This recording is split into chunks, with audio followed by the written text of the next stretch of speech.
இன்றைக்கி நம்ம என்ன சம் பார்க்க போகிறோம் அப்படின்னு பார்த்திங்கன்னா 10th மேக்ஸில் வந்துட்டு கணிதம் அத்தியாயம் 2ல் பயிற்சி 2.2 தான் பார்க்குறோம். அதில் வந்துட்டு ஃபஸ்ட்டு சம் என்ன சொல்லியிருக்காங்க அப்படின்னு பார்த்திங்கன்னா, எண் ஓர் இயல் எண் எனில் எந்த எண் மதிப்புகளுக்கு 4n ஆனது 6 என்ற இலக்கத்தை கொண்டு முடியும் அப்படின்னு கேட்டிருக்காங்க. அதாவது பவரில் வந்துட்டு 4ஓட பவரில் வந்துட்டு அந்த எண்ணுன்னு கொடுத்துருக்காங்களா, அந்த எண் வந்துட்டு இயல் எண் அப்படின்னு கொடுத்துருக்காங்க. எந்த இயல் எண் போட்டு நம்ம செஞ்சோம்னா 6 அப்படின்னு முடியும், லாஸ்ட்டு வந்துட்டு இலக்கம் வந்துட்டு 6 அப்படின்னு முடியும்னு கேட்டிருக்காங்க. அப்போ நம்ம என்ன பண்ணணும், சொல்யூஷன் வந்துட்டு எண்ணுங்கிறது வந்துட்டு நம்மளுக்கு என்னென்னு கொடுத்துருக்காங்க, இயல் எண்ணுன்னு கொடுத்துருக்காங்க. அப்போ இயல் எண் என்னெல்லாம் 1 2 3 4 5 6ன்னு நம்ம இயல் எண்ணுன்னா போயிட்டே இருக்கும். இப்போ நம்ம அளவை மட்டும் போட்டுக்கிறோம், எக்ஸட்ரா போட்டுக்கிறோம். அப்போது இங்கே என்ன கொடுத்துருக்காங்க, 4n கொடுத்துருக்காங்க. அப்போ நம்ம எண்ணுக்கு பதிலாக ஃபஸ்ட்டு என்ன அப்ளை பண்ணணும், 1 அப்ளை பண்ணணும். இப்போ 4/1ன்னா ஈக்குவல் டு 4 4 பவர் 1ன்னா 4 ஒரு டைம் இன்டூ பண்ணோம். அப்போ ஒரு டைம் இன்டூ பண்ணால் எத்தனை, 4 தான்.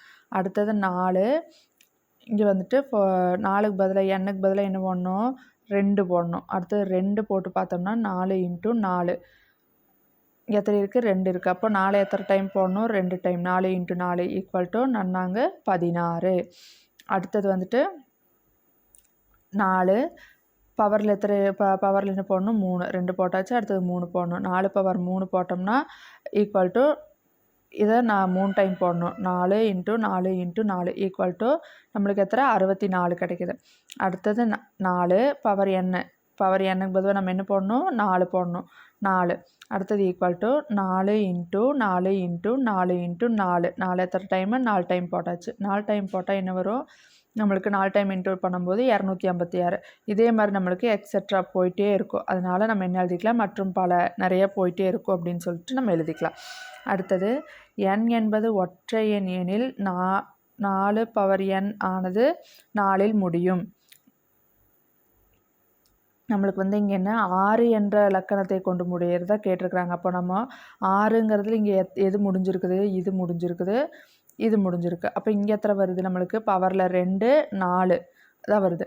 அப்போது நம்ம ஒற்றை எண்ணாக இருந்ததுன்னா 1 அப்படி இருந்ததுன்னா 1 3 அப்படி இருந்ததுன்னா அது எத்தனையில் முடியுது, 4ல் முடியுது. அப்போ நம்ம ஃபஸ்ட்டு என்ன எழுதணும், எண்ணுங்கிற பவர் வந்துட்டு n என்பது ஒற்றை எண் எனில், 1ங்கிறது 1 3 ஒற்றைப்படை எண். அப்போ நம்ம வந்து என்ன எழுதணும், n என்பது ஒற்றை எண் எனில் 4n ஆனது 4ல் முடியும், 4ல் முடியும்னு எழுதணும்.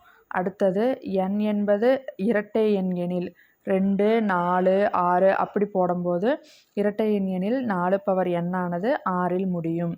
இரட்டை எண்ணாக இருந்ததுன்னா நம்மளுக்கு எத்தனையில் முடிஞ்சிருக்குது, 6ல் முடிஞ்சிருக்குது. இப்போ நம்மளுக்கு கொஸ்டின் என்ன கேட்டிருக்காங்க, 6 என்ற இலக்கத்தை கொண்டு முடியும் அப்படின்னு தான் கேட்டிருக்காங்க, 4n. அப்போது n என்பது இரட்டை எண் எனில் 4n ஆனது 6ல் முடியும். அப்போ ஆன்சர் என்ன, therefore n ஈக்குவல் டு இரட்டை எண்கள்.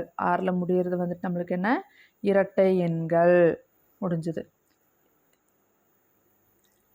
இந்த கணக்கில் ஏதாச்சும் டவுட் இருந்தால் கமெண்ட் பாக்ஸில் கமெண்ட் பண்ணுங்கள். இதே மாதிரி ஏதாச்சும் சம்ஸ் வேணுனாலும் கமெண்ட் பாக்ஸில் கமெண்ட் பண்ணுங்கள், நான் எக்ஸ்பிளைன் பண்ணுறேன். Thank you friends.